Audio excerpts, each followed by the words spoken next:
Bonjour, je vous présente cet ouvrage. Paul Ricoeur, Soi-même comme un autre.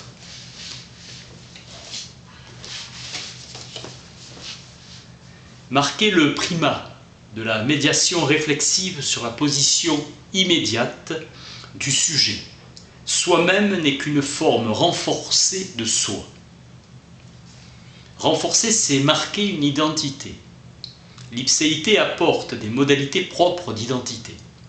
Parce qu'il me conserve, Dieu confère à la certitude de moi-même la performance. L'herméneutique du soi peut prétendre se tenir à égale distance du cogito exalté par Descartes et du cogito proclamé déchu par Nietzsche. Au plan éthique et moral, la foi biblique n'ajoute rien au prédicat bon et obligatoire, appliqué à l'action. Le langage ne nous laisse pas enfermer dans l'alternative professée par Bergson, le conceptuel ou l'ineffable. Les noms propres se bornent à singulariser une entité non répétable et non divisible sans la caractériser donc, sans donner sur elle aucune information. L'identité d'attribution est d'éliminer l'hypothèse d'une attribution double, idée de réflexivité et d'altérité, corrélation entre quelqu'un et n'importe qui d'autre. Le je se révèle dans son étrangeté par rapport à toute entité. De même, le ici s'oppose au là-bas.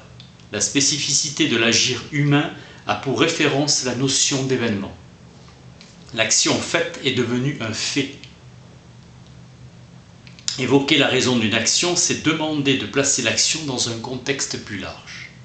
Les actions intentionnelles répondent à un pourquoi, une raison d'agir. C'est en faisant que l'on sait que l'on fait ce que l'on fait et pourquoi on le fait. Ce qui distingue l'action de tous les autres événements, c'est l'intention. Kant dénomme spontanéité absolue des causes qu'il définit par la capacité de commencer de soi-même une série de phénomènes qui se déroulera selon les lois de la nature. La littérature est un vaste laboratoire où la narrativité sert de propédeutique à l'éthique, distinction entre identité du soi et identité du même, plaidoyer en faveur de l'irréductibilité du trait de mienneté et par implication de la question de l'ipséité. Parphy demande que nous nous soucions moins de nous-mêmes, entre autres de notre vieillissement et de notre mort. S'intéresser aux expériences elles-mêmes plutôt qu'à la personne qui les a. Que nous fassions l'unité même de notre vie davantage une œuvre d'art qu'une revendication d'indépendance. Parphy oppose l'insouciance prêchée par Jésus dans le sermon sur la montagne au souci. Le pas décisif en direction d'une conception narrative de l'identité personnelle est fait lorsqu'on passe de l'action au personnage. Et personnage, celui qui fait l'action dans le récit. Le personnage tire sa singularité de l'unité de sa vie considérée comme la totalité temporelle elle-même, singulière, qui le distingue de tout autre. Le récit construit l'identité du personnage, qu'on peut appeler son identité narrative, en construisant celle de l'histoire racontée. C'est l'identité de l'histoire qui fait l'identité du personnage, dialectique de la mêmeté et de l'ipséité. Compter sur quelqu'un, c'est faire fond sur la stabilité d'un caractère et s'attendre que l'autre tienne parole, quels que soient les changements. Entre décrire et prescrire, raconter. Aristote, à qui nous devons la définition de la tragédie, comme imitation d'action, entend par action un assemblage d'incidents, de faits qui se plient à la configuration narrative. Le plus important des éléments de la tragédie est l'agencement des faits en système. La tragédie est représentation non d'homme mais d'action, de vie et de bonheur.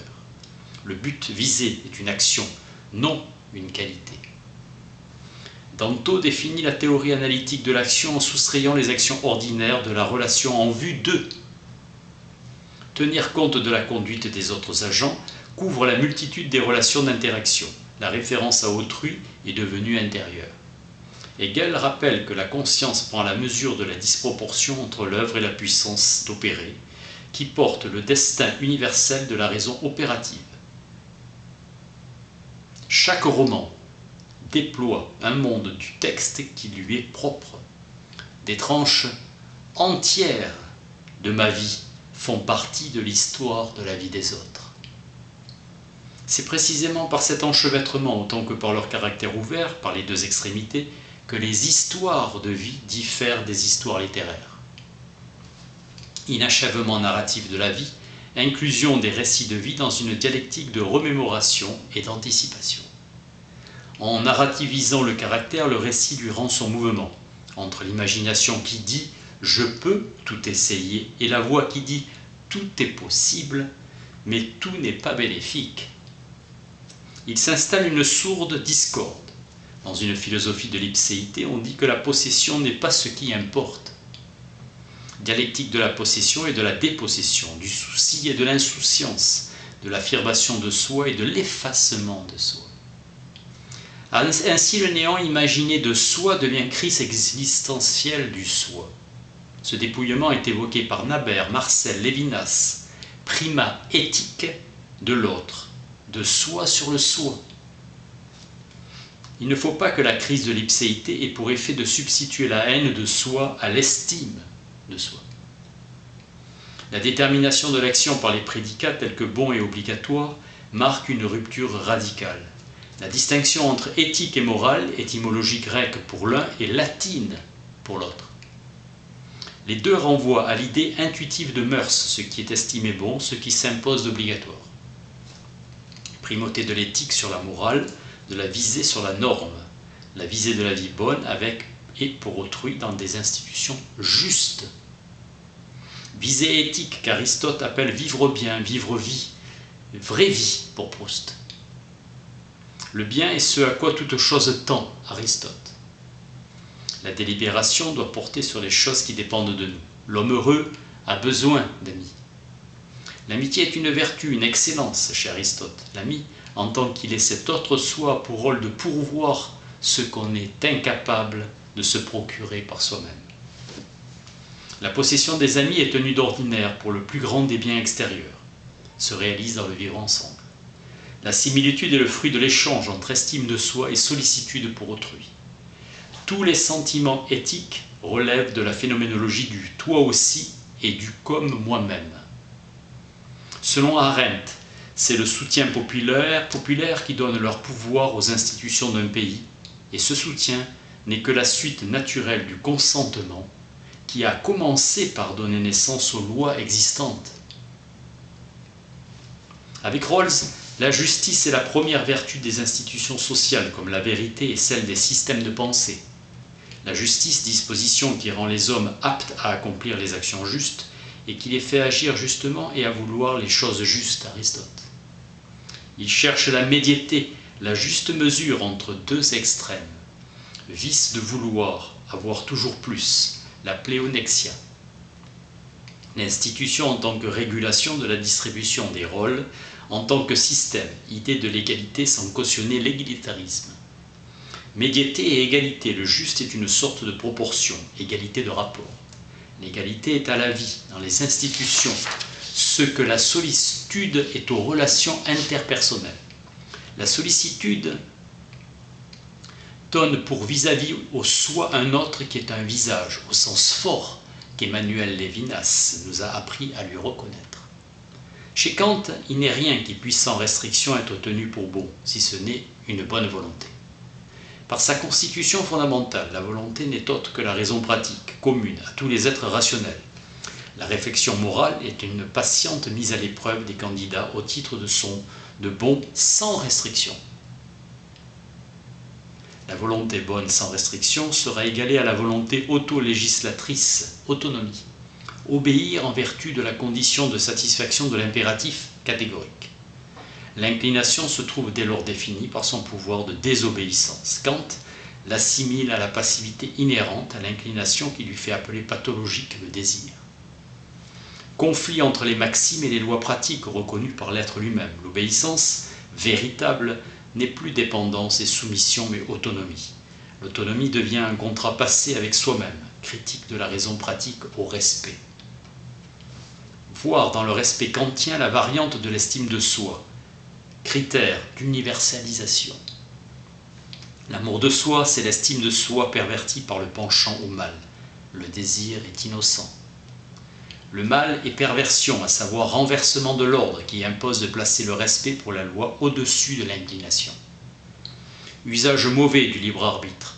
Tout se joue au plan des maximes, propension au mal. La question de bien et du mal revient avec la question du fondement subjectif de l'usage de la liberté.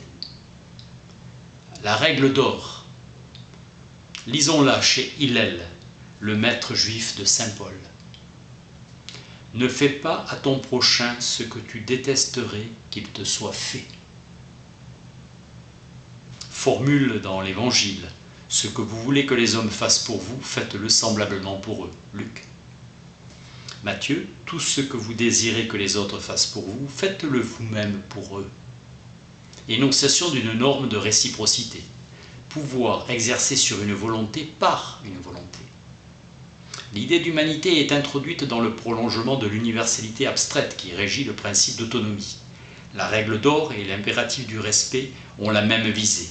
Établir la réciprocité là où règne le manque de réciprocité. Chaque partenaire aura une connaissance suffisante de la psychologie générale de l'humanité sur les passions et les motivations fondamentales. Affirmation que la personne existe comme fin en soi, ce mode d'être appartenant à la nature des êtres raisonnables. Le soi et la sagesse pratique, la conviction qui l'habite. Pensée juste et bien délibérée. Gabriel Marcel, dans son analyse de la disponibilité, disait dans « Être et avoir », « Je ne puis être fidèle qu'à mon propre engagement à moi-même ». La disponibilité est cet exode qui ouvre le maintien de soi sur la structure dialogique instituée par la règle d'or. Ainsi, l'autre compte sur moi. Intention de ne pas changer d'intention. Maintien de soi dans sa teneur morale. Ne pas tenir sa promesse, c'est trahir l'attente de l'autre et la confiance mutuelle. Devoir ayant pour fin ma perfection propre et le bonheur d'autrui. Base d'une morale de la communication, Appel et Habermas. Le maintien de soi, ainsi objectivé dans l'image d'un enchaînement de tous nos actes hors de nous-mêmes, revêt l'apparence d'un destin qui fait du soi l'ennemi de soi-même. Conviction de Sylvain Zach qu'on peut centrer tous les thèmes spinozistes autour de la notion de vie.